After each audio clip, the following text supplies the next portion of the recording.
dizendo amém? Amém. Minha Bíblia está diferente, mas diz assim: digo também que o reino será como um senhor que, ao sair de viagem, convocou os seus servos e confiou-lhes os seus bens. A um deu 5 talentos, a outro deu 2, e a outro deu 1.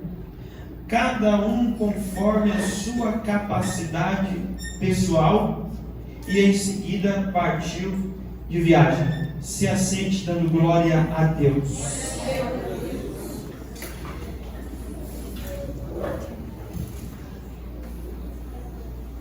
Irmãos, nós vamos falar aqui hoje sobre algo que o Espírito Santo colocou no meu coração, e eu vou intitular isso de 3 revelações que vão mudar a forma como você conhece o Evangelho. 3 revelações que vão mudar a forma como você conhece o Evangelho. Eu já comecei pregando tudo errado, porque a última coisa que os crentes gostam hoje em dia é de mudar. Morrem no mesmo pecado, mas não mudam. O esforço que a gente faz é para limpar a nossa própria consciência, para viver com nossos próprios pecados. É o pouco esforço que um crente faz hoje em dia ao consultar a Bíblia. Não é consultar a Bíblia buscando algo que corrija ele mesmo, pelo contrário, ele lê a Bíblia buscando respaldar ou limpar a própria consciência sobre algo que ele faz de errado. Ele vai na Bíblia e procura maneiras de limpar a própria consciência. Está na Bíblia, estou tranquilo. Para isso existe esforço. Mas as coisas sobre as quais nós vamos falar nessa noite, bem rapidamente, são 3 revelações que eu disse, vão mudar a maneira como você conhece o Evangelho. Quem está disposto a mudar aqui nessa noite? A primeira revelação que nós encontramos na Palavra de Deus está no livro do Evangelho segundo escreveu Marcos, capítulo 10, verso 46. A Bíblia diz, preste atenção, você muito rápido, muito sucinto. Se você vacilar, você vai embora sem a bênção.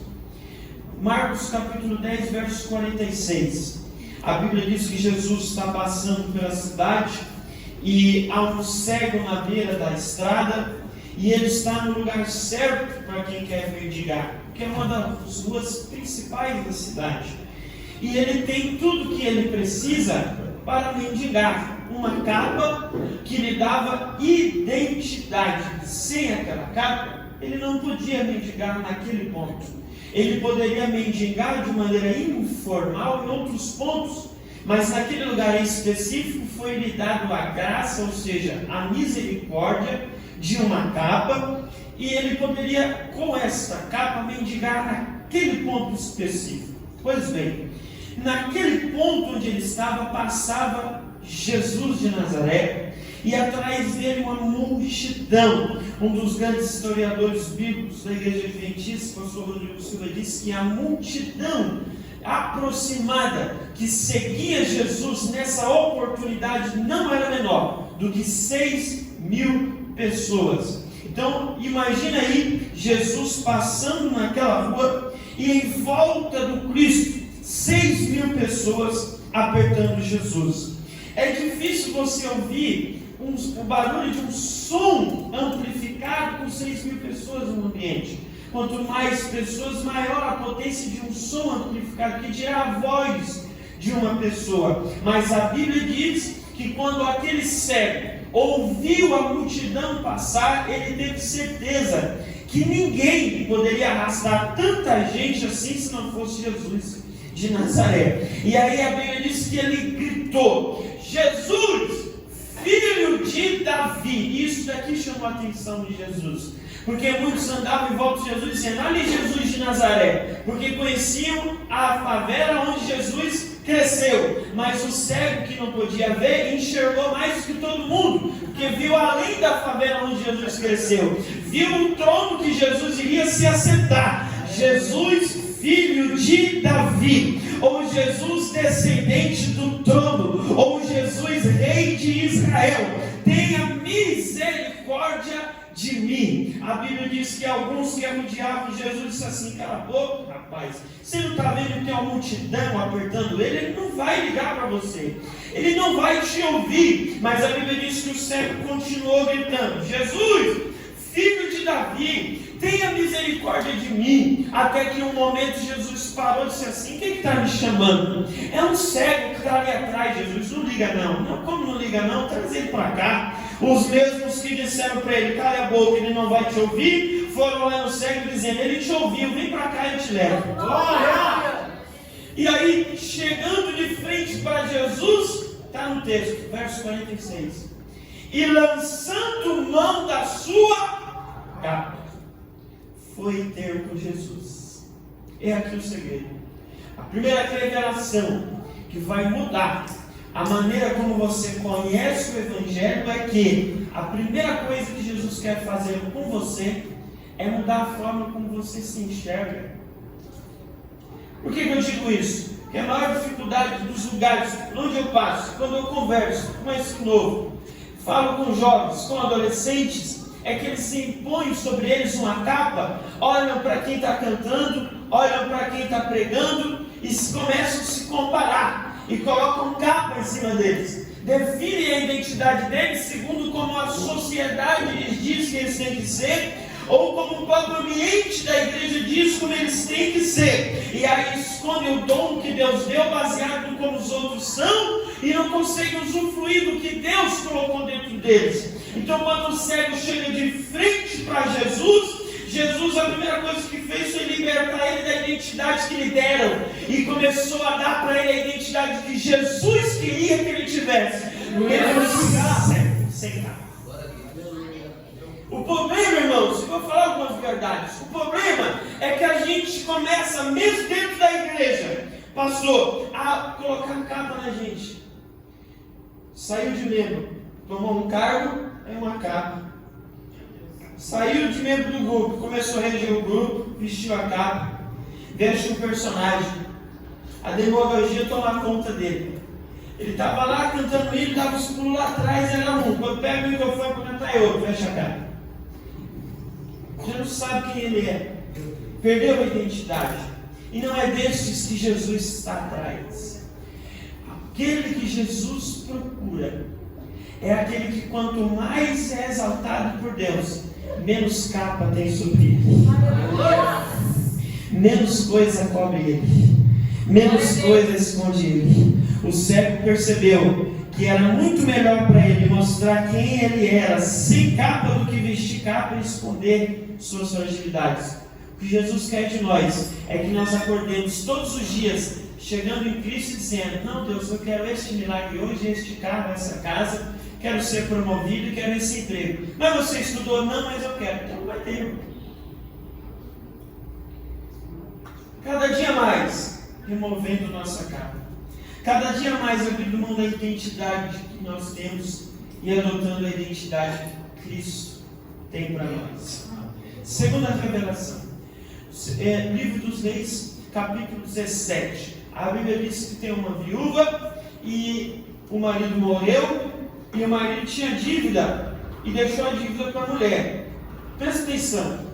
A Bíblia diz que quando o profeta passa na cidade, ela vê o profeta e vai correndo dizendo: profeta, me ajuda.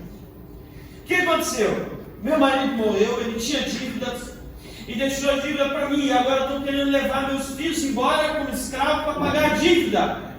O profeta olhou para aquela mulher e disse assim: pois bem, vou te ajudar. O que você tem em casa? Agora isso aqui me chama a atenção. O que é uma botija de azeite? Vamos supor que você tem um copo desse em casa. Está ali.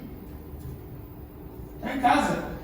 O profeta chega em você para resolver o seu problema, para impedir que os seus filhos sejam levados escravos, você vira um viúvo, uma viúva sem sustento.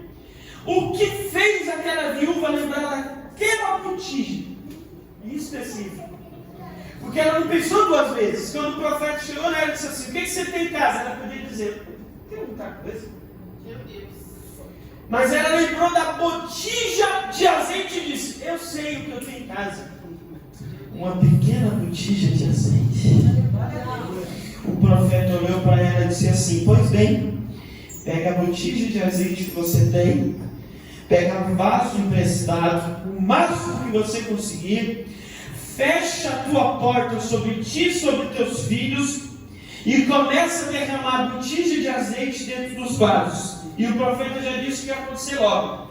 Vende o que você tem, paga a dívida e ainda vive do resto. Onde é a revelação que vai fazer com que eu mude a forma como eu conheço o Evangelho? A porta fechada. Porque imagina se ela tivesse feito tudo, mas não tivesse fechado a porta. O azeite não tinha descido. O negócio de porta fechada nunca foi problema para crente fiel a Deus, que realmente ora de verdade. Porta fechada só é problema para crente desesperado, que está vendo um pau na frente do nariz, ele não enxerga o mundo espiritual, está preocupado com o dinheiro no bolso, ou com o carro zero que nunca vem, ou com a casa pobre que Deus nunca dá. Crente espiritual de verdade nunca teve problema com porta fechada, porque ele sabe que quando a porta fecha, ele já põe o braço dele de boca para cima e diz: pode derramar, Jesus, estou esperando. Eu nunca vi tanto convite para pegar em campanha de porta aberta, campanha Deus vai abrir as portas, campanha Deus vai fazer, campanha Deus. Não, irmão, calma, você não percebeu ainda? A porta fechou, mas não tem nada de errado na tua trajetória. Pelo contrário, faz mais parte do teu milagre quando a porta fecha do que quando o homem tenta escancarar tudo contra a vontade de Deus. Então eu vou profetizar diferente para quem tem mão para erguer aqui nessa noite. Deus vai começar a fechar a porta de crente aqui nesta noite. Deixa eu ver quem recebe. Então se prepare, irmão, a porta vai fechar, o povo vai olhar e vai dizer: a porta fechou, ela vai morrer. A porta fechou, o filho desvia. A porta fechou, a casa morre. A porta fechou, não tem mais jeito. Pelo contrário, é justo porque a porta fechou, é que o povo vai ter que ver você saindo com o vaso cheio de azeite dentro de casa. E quem pensou que você ia morrer, vai ter que olhar e dizer: da onde que está saindo tanto azeite? É porque eu aprendi a fechar a porta quando Deus manda e usar a minha botija pequena, mas que tem azeite dentro. Então não se preocupe, irmão, a porta fechou, mas não é ponto final, pelo contrário, é ponto de começo na tua história.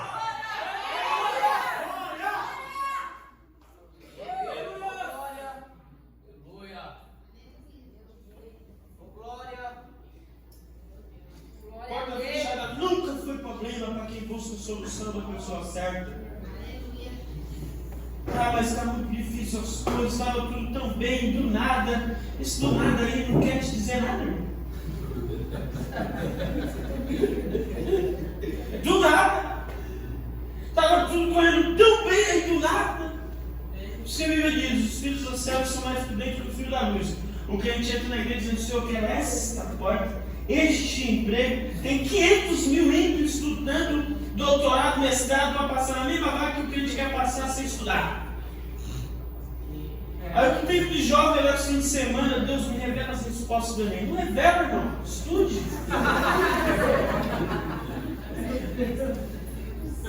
Fecha a tua porta, entra para dentro com a tua botijinha de azeite.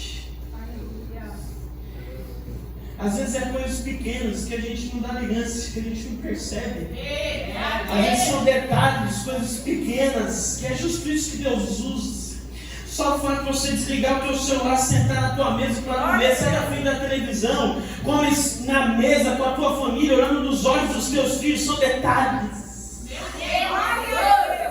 que fazem com que o azeite seja transbordante na tua casa. São detalhes. Deite na tua cama, vai com o teu celular, põe ele longe, converse, dialogue com a tua esposa, com o teu filho, com a tua família. São detalhes, é botijinha de azeite, é coisa pequena mesmo, mas é através disso que Deus vai fazer coisa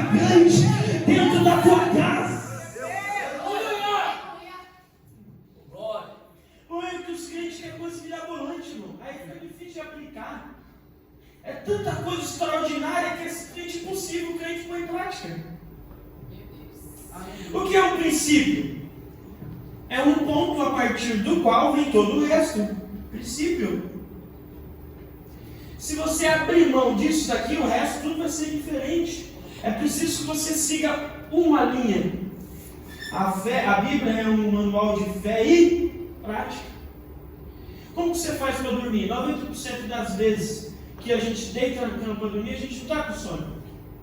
E aí o que você faz? Você começa a praticar. Você finge que está dormindo. Fecha o olho e finge que está dormindo.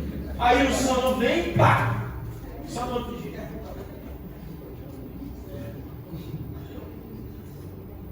E o que o crente tem que fazer? É pegar o que é dito aqui e na segunda-feira praticar. Não é Deus que vai praticar por você. É você que vai praticar por Deus. Cansei de ouvir na minha vida mesmo pessoas dizendo: Deus vai soprar seu nome. Eu não quero. Eu quero soprar o nome de Deus. Deus não vai soprar seu nome. Você que vai soprar o nome de Deus. Deus não vai te exaltar.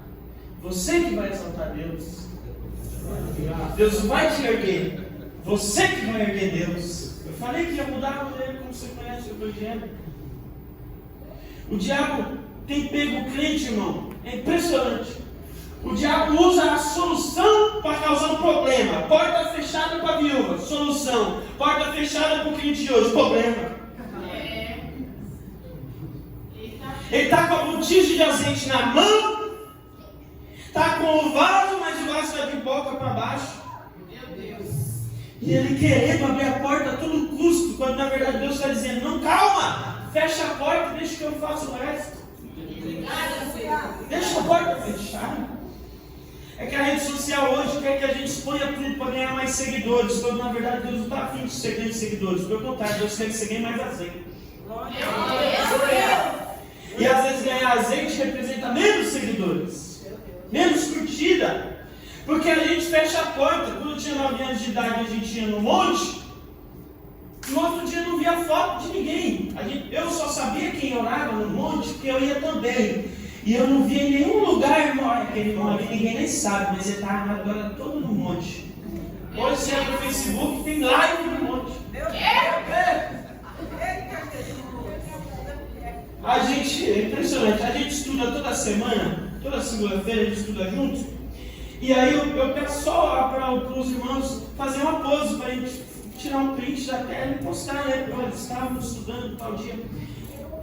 Não, aí tirou o print, o irmão pega 50 Bíblias que ele tem em casa, põe em cima da mesa na cozinha, vai lá no Facebook. Eu estou me preparando para pregar. 5 minutos lendo, 1 hora e 50 minutos no celular. Meu Deus. Ninguém aqui sabe o valor de uma porta fechada. Eu sei. Porque muitas das vezes, com 10 anos de idade, eu subia no altar para pregar e os obreiros mais antigos pegavam a Bíblia, você descia gritando. Eu não vim aqui ouvir uma criança pregar. Eu sei que é uma porta fechada, porque na maioria das vezes Deus me abençoou, ninguém nem sabia da minha luta. Eu não fui pro Facebook postar, ninguém lembra de mim. Ninguém me dá um abraço. Cadê meus amigos para me dar um abraço? Você não tem amigo, irmão, você tem companheiro, você tem colega. Seu amigo é Jesus. Fecha a porta. Não se preocupe quando a porta estiver fechada. Eu disse que ia mudar. E é de mudança que Deus gosta. De gente que entra aqui com uma cabeça e sai daqui com outra. Se ao menos não te confrontar, irmão, você perdeu tempo. Eu paro para conversar com pessoas que estão há 30 anos dentro da igreja e eu não vejo a hora de ir embora. Quando dá 5 minutos, eu não vejo a hora de você não parar de falar. Fala mal dos outros, fala mal do pastor, mostra que ele sabe que é pouco, mas ele subestima o máximo que pode. Eu fui isso, fui aquilo, fez isso, faço aquilo, Deus me revelou isso, me revelou aquilo. Pelo contrário, eu paro para falar com o irmão que está lá no fundo sentadinho, mas ele fala comigo 5 minutos e eu não tenho vontade de ir embora. Meu Deus. Porque sabe o poder que há em uma porta fechada. Aleluia. E dia Jesus falou assim: ô Senhor, como é que nós podemos orar? Jesus falou assim: a primeira coisa que você faz é entra no teu quarto e fecha a tua porta. E ora o Pai em secreto. E Ele vai fazer alguma coisa por você. Primeira revelação: crente que vive de capa nunca vai seguir Jesus. Você está há 30 anos na igreja, mas está há 30 anos vestido de capa, você perdeu 30 anos. Agora você está uma semana na igreja, mas uma semana nu perante o Senhor, Jesus voltar hoje, você vai em paz. Segunda revelação: porta fechada nunca foi problema para crente que sabe ouvir a voz de Deus e obedece. Terceira revelação: Evangelho segundo escreveu Lucas, capítulo 21. Jesus está sentado numa praça. E eu prego assim, irmãos, não estou muito preocupado em ouvir você fazer barulho. Estou preocupado em ouvir você entender o que eu estou dizendo. Jesus está sentado numa praça assim, Deus, assim, ó, conversando com os discípulos. Aí passa um fariseu.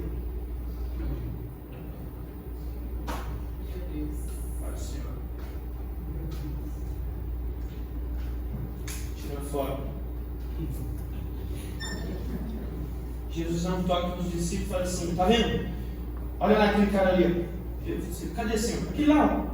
Ah, tá. Dá para ver de longe, né? Porque a Bíblia diz assim que ele se veste com as roupas mais extravagantes, gosta de ser aplaudido por onde passa. Jesus olha para eles e fala assim: viu? Cuidado com esses caras aí. Aí o Senhor falou: por que, Jesus?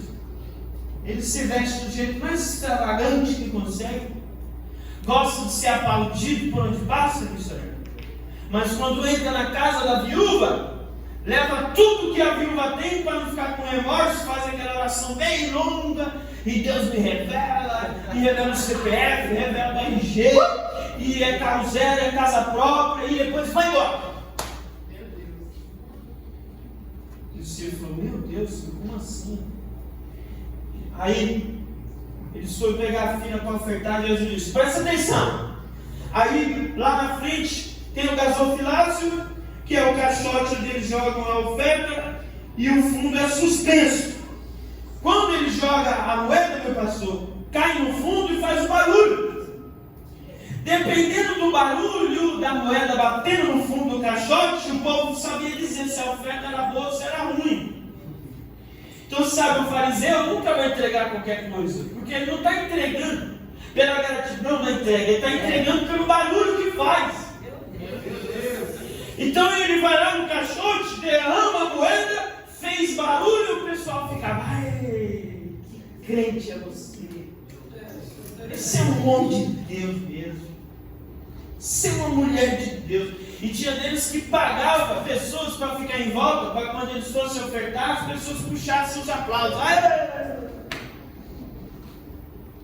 Aí Jesus falou: agora presta atenção, ninguém nem viu, mas no meio de todos esses grandes tinha uma viuvinha. A viuvinha foi lá, pegou a mesma fila, jogou a moedinha dela, não fez barulho, virou e foi embora. Jesus falou assim: quem vocês acham que deu a maior oferta? E os discípulos, julgando pelo barulho, disseram: deve ter sido fulano de tal, porque barulho foi. Não, acho que foi aquele ali, porque o barulho é tal. Jesus disse: não, foi a viúva. Por que foi a viúva? Porque o barulho é a repercussão. O barulho é o número de seguidores no Instagram que dá. O barulho é a audiência. O barulho é o número de curtida. A maioria estava dando o que dava por número de curtida que ia dar depois. A viúva não. Aleluia! A viúva só queria saber de dar. Se ia dar curtida ou não, eu não estou nem aí. Eu só quero ofertar. Se vão me aplaudir depois ou não, eu não estou nem aí. Eu só quero ofertar. Se vão me aplaudir depois ou não, eu não estou nem aí. Eu só quero entregar. Se vão me dar tapa no ombro e dizer: você é crente ou não, eu não estou nem aí. O que eu quero é entregar. Por isso que ela deu mais. Porque não quis saber da audiência que ia dar depois. E é justamente esse que Jesus veio procurar aqui nessa noite. Porque a maioria só quer fazer, o meu pastor, você sabe disso, o que dá mais audiência, o que dá mais visto, o que dá mais curtida. A maioria só quer cantar quando tem mais gente no culto. microfone está na mão, a maioria só quer fazer o que dá mais olhos, o que dá mais olhares, o que dá mais fama, mas Jesus rejeitou. Agora o que Jesus veio procurar é gente que senta lá atrás, mas está dizendo: eu sou pequeno, mas o pouco que eu tenho eu te dou. Não vai fazer barulho, mas está aqui, Senhor. Entregou e foi.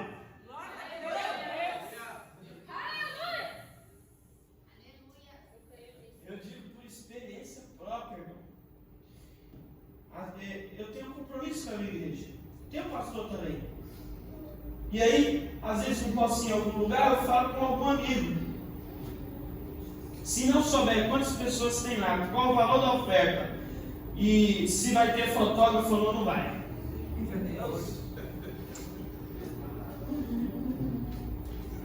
Você está indo pelo barulho que dá. Eita Deus. Só está ofertando por causa do barulho. Quando parar de fazer barulho, ele para de fazer também. Só está na fila, só está disposto, só está querendo, só está cheio. Porque está dando barulho. No momento que não der barulho mais, ele para de entregar.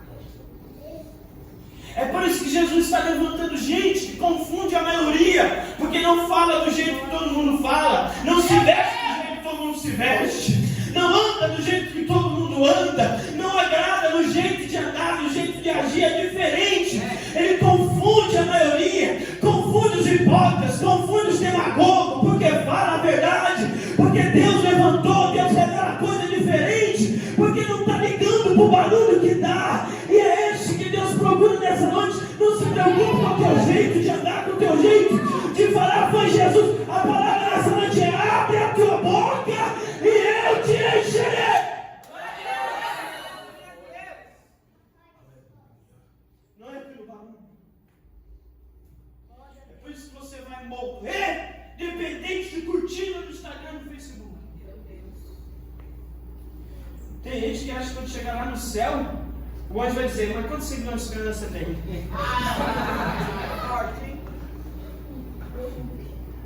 Não tenho verificado, não entra.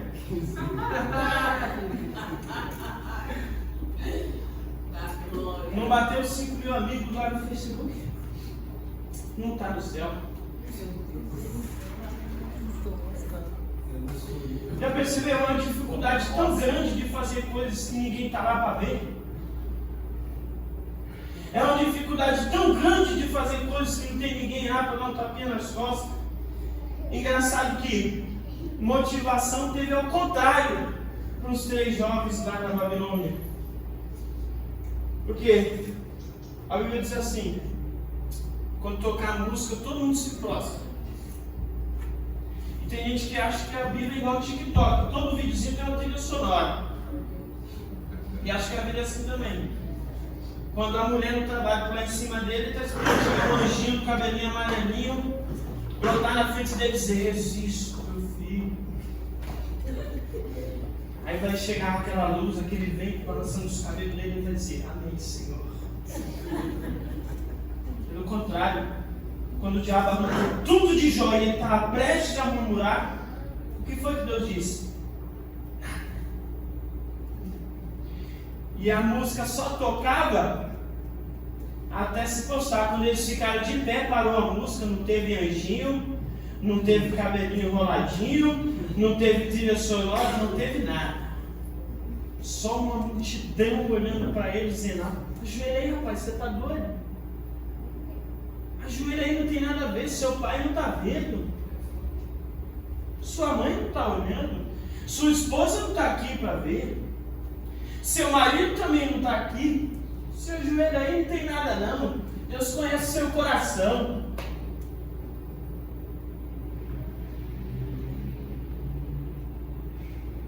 Está vendo como que é, irmão? Por isso que eu falei que ia mudar. Estou até meio arrependido de ter falado com isso aí. O poder que o barulho fez. Agora, pega o teu celular e vê quanto tempo você passa do teu dia mexendo no celular. Quantas horas você não gastou no dia de hoje só no Instagram e no Facebook? O que há 5, 6 anos atrás você não estava nem aí para isso e hoje não sabe viver sem. Porque a gente mudou o que nós chamamos de valores e prioridades. Mudamos o que é importante para nós. Começamos a nos preocupar com o barulho que faz.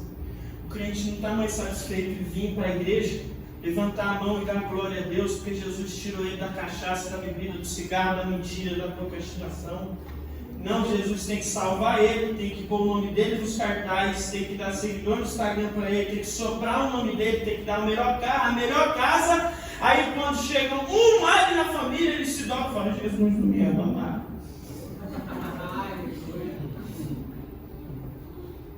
Não se trata de bagulho. Aleluia. Aí eu encerro aqui agora. Quando o Senhor chamou os servos e pôs de frente para eles, disse assim: estou indo viajar, segura aqui minhas moedas. Porque você não viu nenhum momento no texto o Senhor dizendo assim: eu vou embora, toma aqui minhas moedas, mas eu quero ver multiplicado quando eu chegar. Pelo contrário, ele não pediu para ninguém granjear nada. Em nenhuma versão da Bíblia você vai encontrar o Senhor dizendo: vai lá e granjeie. Só entregou e saiu fora, irmão. Quem entendeu o que o Senhor queria, quem estava ligado no pensamento do Senhor, quem estava entrosado com o que o Senhor dele gosta ou queria, já pegou a mensagem de primeira. Se ele me deu alguma coisa na minha mão, eu não sou doido de entregar o mesmo que ele me deu. Eita Deus.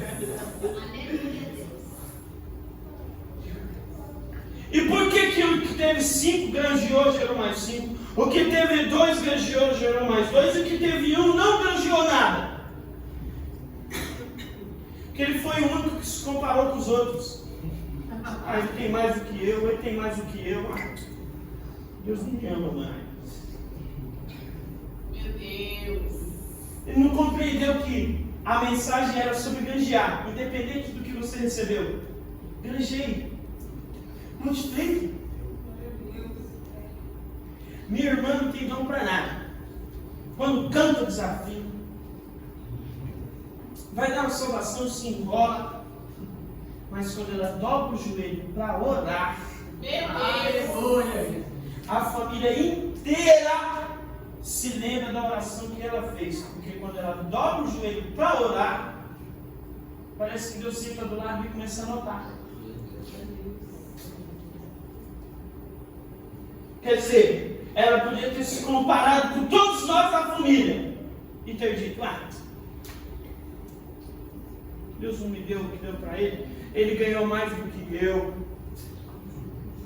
ele prega melhor do que eu, ele canta melhor do que eu, ele é mais bonito do que eu, ela tem uma voz melhor do que a minha, ele tem uma voz mais bonita do que a minha, e aí pega o que Deus deu para ele em terra, esconde. É aí que o Evangelho perde.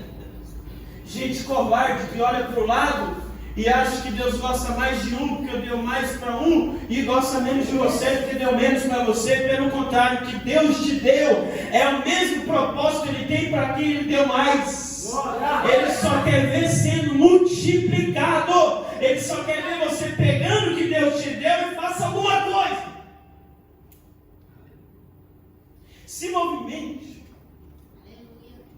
Porque eu conheço pessoas que estudam conosco, que têm desenvoltura para entender a palavra, que conseguem captar coisas que ninguém nunca compreendeu na Bíblia, mas ele só quer falar com o microfone na mão. Meu Deus! Quando senta lá no trabalho, na hora do almoço, para almoçar, os amigos começam a falar mal de crente da igreja, ele fala mal também.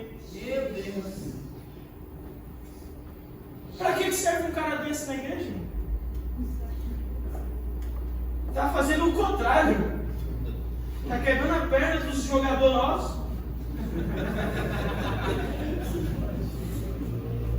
Por quê? Porque estão iludidos com isso aqui, irmão. Estão esperando o microfone chegar na mão para fazer alguma coisa. Ei, irmão, Jesus está esperando você se mexer aí embaixo. Faça alguma coisa aí de baixo.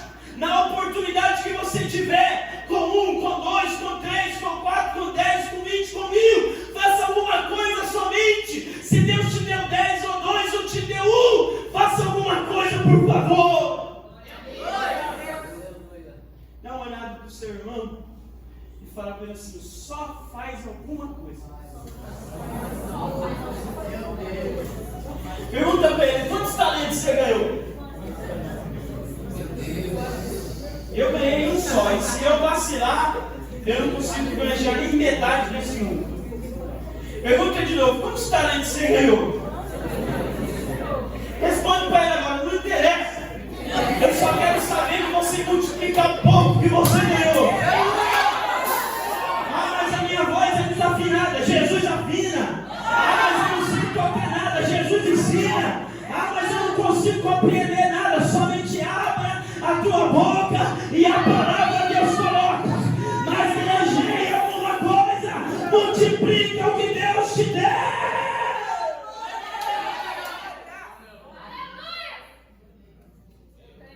O meu propósito aqui nessa noite, eu vou dizer: movimentar um exército grande atrás das cortinas, atrás dos bastidores. Nós precisamos voltar a acreditar no poder que tem na oração de uma mãe que não está no culto, mas o filho está porque ela orou. Voltar a acreditar no poder da oração que tem de um pai que não sabe ler, mas o filho dele que sabe ler está pregando porque ele orou. E minha mãe tem uma foto de meu pai beijando a barriga da minha mãe quando ela estava grávida, e ele dizendo assim: esse daqui vai ser um pregador do Evangelho. Quem sabe o nome do meu pai aqui? Ninguém. Mas se não fosse ele, você sabe o nome? Jesus. Aí, ó. Samuel. Irmão Samuel. Presbítero Samuel. Está aonde ninguém vê. É destes que Jesus está precisando. De gente que não está ligando, irmão, para aplauso. Gente que não está ligando para ser visto por ninguém. Está liberto disso. Gente que está liberto de fama, liberto de seguidores, liberto de curtida, liberto de olhares, mas com um só foco: multiplicar o que Jesus me deu. Meu Deus. Foi para isso que eu vim aqui nessa noite. Dizer para você que o microfone na mão de quem Deus não chamou para estar com o microfone na mão não faz diferença nenhuma. Agora, os joelhos dobrados de quem Deus chamou só para ficar com o joelho dobrado faz muito mais do que o que ensina em 30 minutos. Porque está onde Deus chamou que ele está. Ah, mas não dá aplauso. Estou preocupado com o aplauso. Ah, mas ninguém quis tirar foto comigo no final. Também, irmão. Ganhou de queimar a foto do celular. E isso exige libertação, porque a sociedade inteira te manda para fazer tudo para postar. Conheço uma pessoa, eu vou falar aqui, ó, só para você dizer: meu Deus, que assumiu um relacionamento, casou com a pessoa, comprou uma casa sem poder, pensando em como ia ficar a foto lá no Instagram.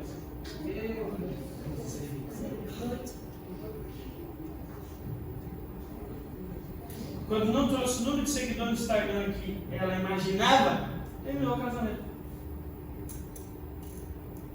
Está preocupado com isso.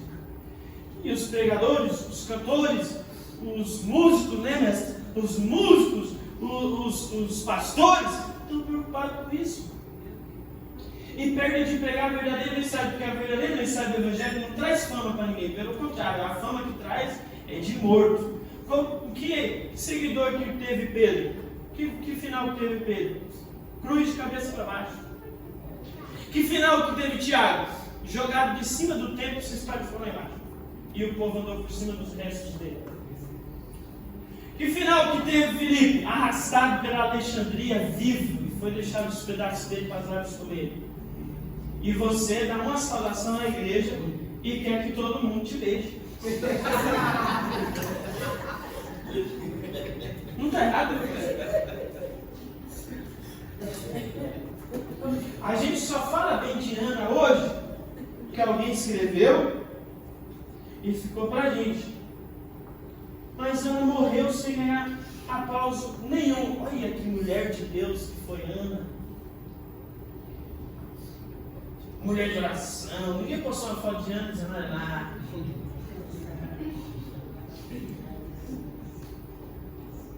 Quando você começa a fazer alguma coisa sabendo que isso não vai te dar nenhum lucro, aí é que nós sabemos se você quer realmente fazer isso ou não. Meu Deus. Filipenses capítulo 1, verso 29. Porque vocês não foram chamados só para crer, mas também para padecer por Ele. Porque crer, todo mundo crê. Olha lá que bonitinho. Todo mundo crê em Deus. Bateu a prova na porta. Aí nós vamos ver. Quando o Saulo começou a correr atrás dos crentes lá, aí nós vamos ver. Jesus fala assim para os discípulos, termina agora. Eu vou encher vocês do Espírito Santo. E ser-me-eis minhas testemunhas, não só em Jerusalém, mas também na Samaria, Judeia e confins da terra. Atos 2, o Espírito desceu, a Bíblia diz que eles não foram para lugar nenhum. Construíram um templo, ficaram dentro das 4 paredes ali, só eles. Entrava alguém vestido diferente, não pode. Aí, o próprio Deus levantou um fariseu doido que começou a arrancar a cabeça de crente, cortar crente vivo, queimar crente, arrastar. Aí, chuta para onde eles correram? Judeia, Samaria, com filho dele.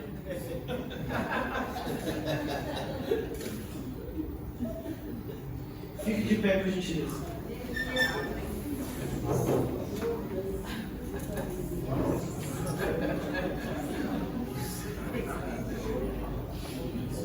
Dá para orar, irmão? Então vamos orar? Podemos orar, Jesus? Posso orar, pastor? Vou orar bem rapidinho. O meu propósito aqui é outro. Eu não tenho nenhum propósito a não ser cravar dentro de você este desejo de fazer alguma coisa. Independente se vai fazer barulho ou não.